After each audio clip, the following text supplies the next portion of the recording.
A nossa rúbrica final é o estado de emergência climática e tem exatamente que ver com o facto de, basicamente, perante a quarentena a que a sociedade está exposta, ter-se deixado de haver espaço para se falar da enorme crise climática e por isso mesmo vamos dar uma atualização permanente daquilo que se está a passar e deixar claro que, apesar de tudo e do enorme volume de notícias que temos diariamente sobre coronavírus, sobre crise financeira, sobre crise económica, há uma crise muito maior que continua galopantemente a andar.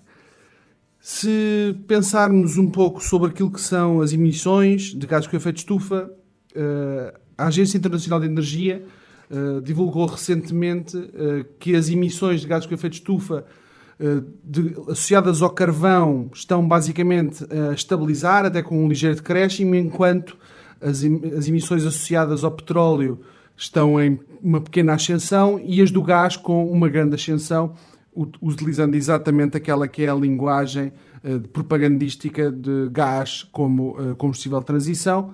E temos que saber que, para conseguirmos cortar as emissões necessárias para evitar um aumento de temperatura acima de 1,5 graus Celsius, é necessário um corte de cerca de 50% das emissões, o que significa, a nível do carvão, um corte de mais de 2/3 daquilo que é a produção atual, mais de metade quando falamos de petróleo e mais de metade quando falamos de gás.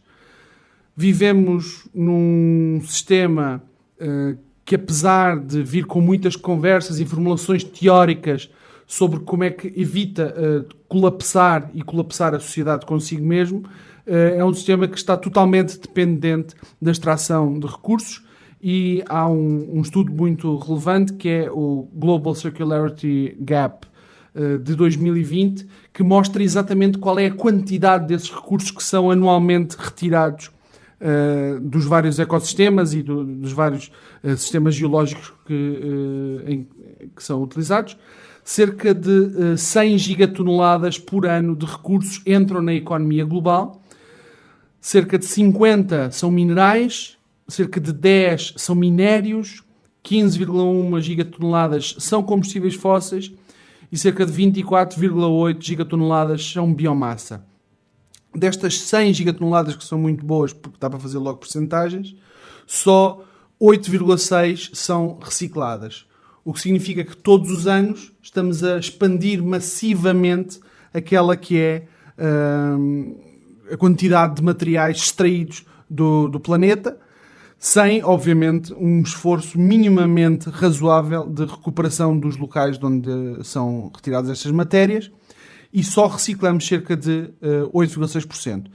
E, na verdade, estamos a reciclar cada vez menos, porque no Global Circularity Report anterior, o nível de reciclagem era superior àquele que é hoje e também o nível de matéria que era retirada era inferior àquele que é hoje. As emissões de gases com efeito de estufa voltaram em 2019 a ser recorde. Vamos numa reta ascendente que começou basicamente a sua explosão no final da Segunda Guerra Mundial, mas as últimas décadas são de facto a grande aceleração. E a globalização, de facto, é o momento em que a circulação de pessoas, bens, recursos para um lado e para o outro fez com que a explosão associada à queima de combustíveis fósseis se tornasse mais evidente e 2019 baterá o recorde de emissões de 2018 por cerca de mais 0,6% de emissões do que 2018. Há um ligeiro abrandamento na última década de cerca de 0,9% ao ano, quando a década entre 2000 e 2009, que inclui a crise financeira de 2008, tinha um nível de emissões que subia cerca de 3% ao ano. E isto está diretamente relacionado com a concentração de dióxido de carbono na atmosfera e a temperatura associada. Portanto, temos uma subida radical de emissões, temos uma subida radical da concentração, porque estas emissões fazem com que estes gases fiquem presos na atmosfera, principalmente o dióxido de carbono, mas também o metano com uma fatia cada vez mais relevante. e a temperatura, neste momento, é a maior desde há cerca de 125 mil anos, no período interglacial do Eemiano. A concentração de cerca de 410 a 420 partes por milhão, e tem oscilações mês a mês, também as estações do ano fazem oscilar um pouco a concentração, mas pouco, é a maior, pelo menos nos últimos 3 milhões de anos, que são aqueles para os quais nós temos dados credíveis que nos permitem estimar essa concentração. Portanto, provavelmente até temos uma concentração maior do que esse período, mas só conseguimos dizer com segurança que temos a maior concentração de dióxido de carbono na atmosfera dos últimos 3 milhões de anos. Sendo que nós, enquanto espécie, só existimos há cerca de 300 mil, o que significa que, de facto, estamos a fazer uma modificação fundamental da concentração na atmosfera. 2019 foi um ano de muitos recordes de temperatura, tanto em terra como no mar. O centro da Europa foi um desses sítios. E neste momento, 2019 entra uma vez mais como os 5 anos antecedentes para o recorde de anos mais quentes. Os 10 anos mais quentes, a uma vez registados, são 2016, 2019, 2015, 2017, 2018, 2014, 2010, 2013, 2005 e 2009. Expulsando, finalmente, o último representante do século passado, que era 1998, que também estava nesta lista e que desapareceu neste momento, passando para 11º ano. E, olhando também para o que é que são os anos mais quentes desde que há registros, os 6 últimos anos são os 6 anos mais quentes desde que há registros. O que nos mostra não apenas uma tendência, mas uma enorme aceleração em todo este processo. A Europa teve, em 2019, ondas de calor bastante expressivas. Portugal teve sorte este ano e não teve essas ondas de calor. Portanto, não teve picos de temperatura associados, por exemplo, aos incêndios florestais, como foi em 2017. Outro território particularmente fustigado foi a Austrália. E a Austrália teve aumentos de temperatura, variações e anomalias de temperatura que chegaram a mais 16 ou a mais 20 graus do que aquilo que era a média para aquele período. Estamos a falar no verão. E o verão na Austrália é dezembro, janeiro, fevereiro. E a isto esteve associado naturalmente os incêndios florestais na Austrália, sendo que em vários locais da Austrália se registaram temperaturas acima de 50 graus Celsius. Por outro lado, em fevereiro deste ano foi batido outro recorde. A temperatura na Antártida ficou acima dos 20 graus Celsius pela primeira vez, uma vez registado, o que nos mostra também como há territórios tão variados que estão a atingir picos. Nesta altura, na verdade, estava mais quente na Antártida do que estava na Europa. Depois, acumulando uma série de agravantes e de injustiças, vemos a situação da Beira, em Moçambique, que foi atingida pelo ciclone Idai, que destruiu basicamente toda a infraestrutura da cidade. A falta de meios do governo moçambicano para resolver este problema é manifesta e, por isso mesmo, as estimativas sobre o número de mortos são, obviamente, provisórias e nunca deixarão de ser provisórias. Uma contabilização séria será extremamente difícil. A cidade provavelmente terá de ser reconstruída noutro local, tal como, na verdade, está planeado já acontecer em capitais muito relevantes como Jakarta ou a capital da Tailândia, Bangkok. Eu não me lembro, ia-me esquecendo. Além disso, a falta de capacidade infraestrutural para apoiar as populações atacadas ou submergidas pelo ciclone Idai faz com que tenha que haver migrações de massas das pessoas que têm de abandonar aquele território à procura, quando não há uma boa capacidade organizativa de facto, ajudar as pessoas neste processo. Pouco tempo depois, aliás, semanas depois, o ciclone Kenneth bateu na cidade de Pemba, que é umas boas centenas de quilómetros acima da Beira, e, obviamente, mais uma cidade particularmente vulnerável. Não ficou tão destruída como a Beira, felizmente. Mas os territórios mais frágeis, que têm menos contribuição, e as populações que têm menos contribuição para as alterações climáticas, estão normalmente na fila da frente e são aquelas que mais expostas estão aos impactos diretos da crise climática. E falando de impactos climáticos diretos, volto à situação da Austrália. Os incêndios de 2019, 2020, do fim de ano, são monumentais e vemos pela primeira vez, não é pela primeira vez, mas se calhar percebemos também a injustiça associada a isto, ficar toda a gente tão espantada com o impacto nas populações da Austrália, populações que têm de ser evacuadas, e também faz um paralelo com o que se passa em Moçambique. Aqui há capacidades, há meios, há recursos, há infraestruturas, e ainda assim as pessoas ficam muito sensibilizadas pelo facto de isto estar a acontecer a pessoas brancas que não são trabalhadoras ou que são classe média, o que quer que isso signifique, e que têm de abandonar este território. Isto é uma realidade que já acontece há anos, mas que, apesar disso, é muito menos visível. E pronto. Os incêndios da Austrália têm uma área ardida monumental. São maiores que os incêndios que também aconteceram na Amazónia este ano. São maiores que os incêndios na Sibéria também este ano e no Alasca. A maior parte dos recordes que são batidos são dos últimos anos, porque todos os recordes batidos em termos de áreas ardidas são dos últimos anos, excepto uma coisa perdida no tempo de 1871, que é um incêndio nos Estados Unidos muito grande, mas na verdade os recordes que nós batemos são recordes todos muito curtos, portanto a degradação é muito acelerada. E curiosamente, quando fazemos uma comparação de emissões, e os incêndios florestais são contribuidores líquidos para o aumento de emissões, os incêndios associados com as emissões associadas com os incêndios deste ano são cerca de 1/3 das emissões das exportações de carvão e gás da Austrália. E são cerca de metade das emissões da aviação internacional para o ano de 2018.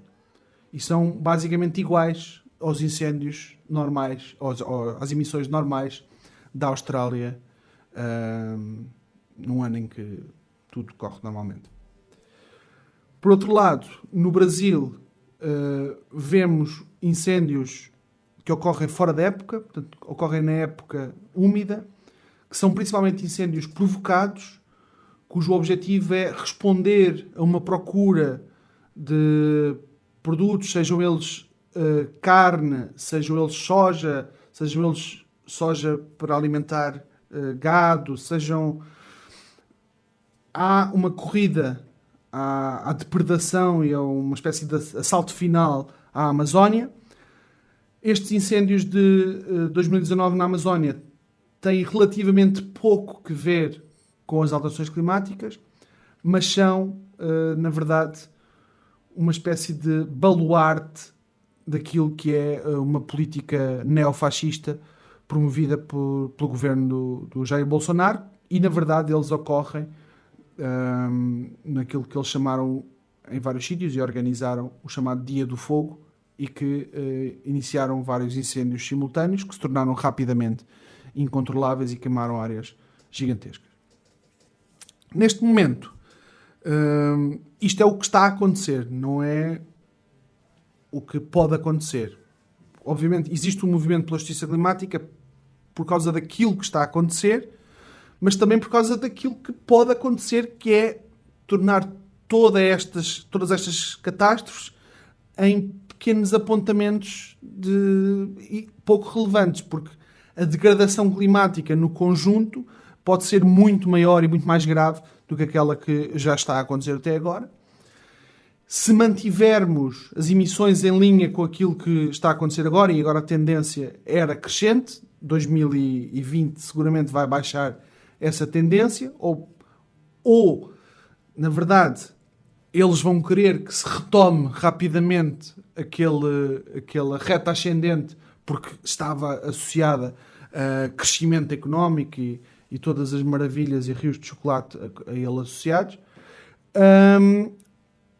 Em linha com as emissões que estamos agora, teremos um aumento de temperatura previsto até 2100 entre os 4,1 e os 4,8 graus Celsius, com as atuais políticas entre 2,8 e 3,2 graus Celsius, mas aquilo que está de facto comprometido garante um aumento de temperatura pelo menos de 2,5 graus Celsius.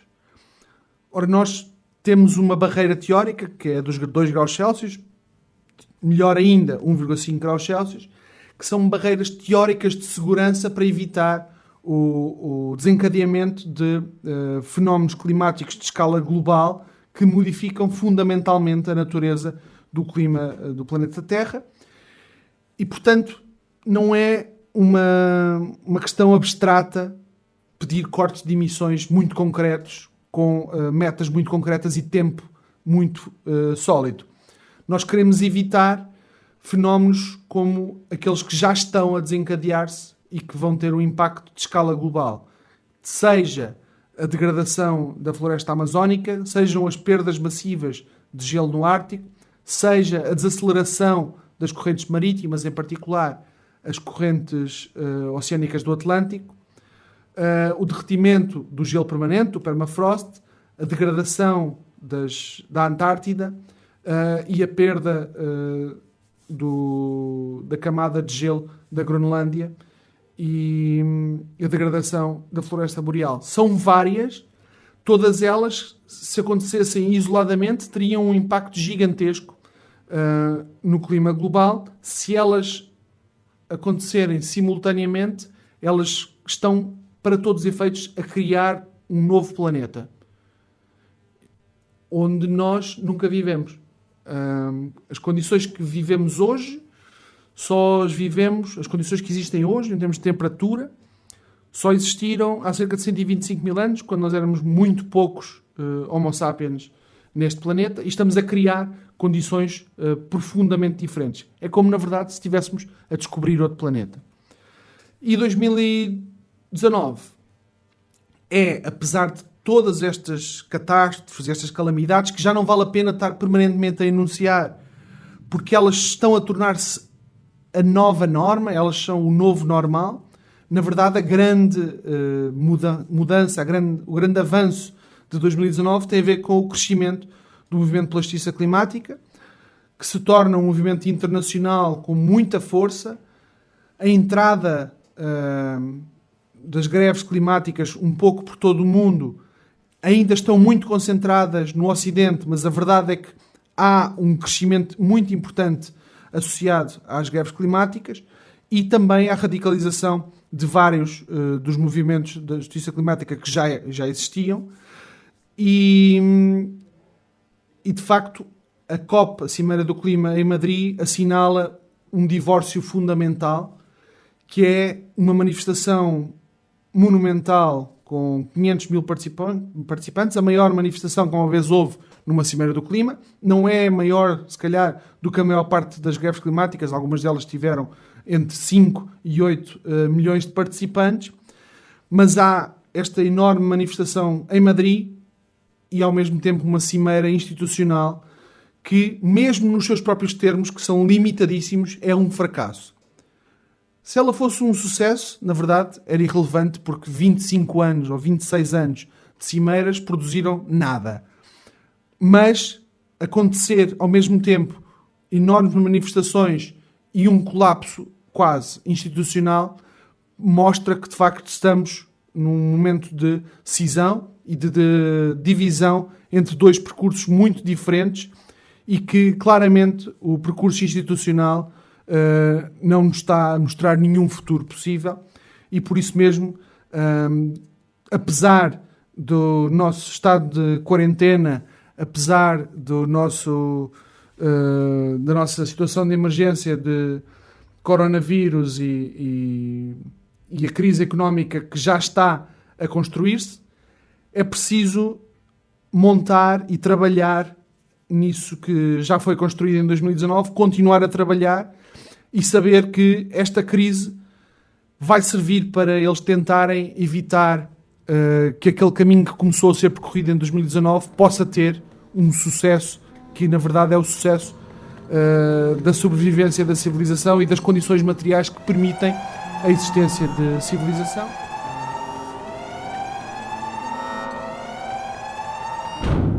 Obrigado por terem assistido. Nós somos do Climáximo, somos a Quarentena Climática e estaremos convosco de 2 em 2 dias. Podem seguir-nos pelo Facebook, pelo Instagram, pelo Twitter e pelo Spotify. Agradecemos que estejam sempre connosco para ouvir aqui uma visão bastante mais crítica sobre aquela crise que nós vivemos hoje. Despedimos-nos com amizade e enquanto houver internet, nós vamos estar cá. Obrigado.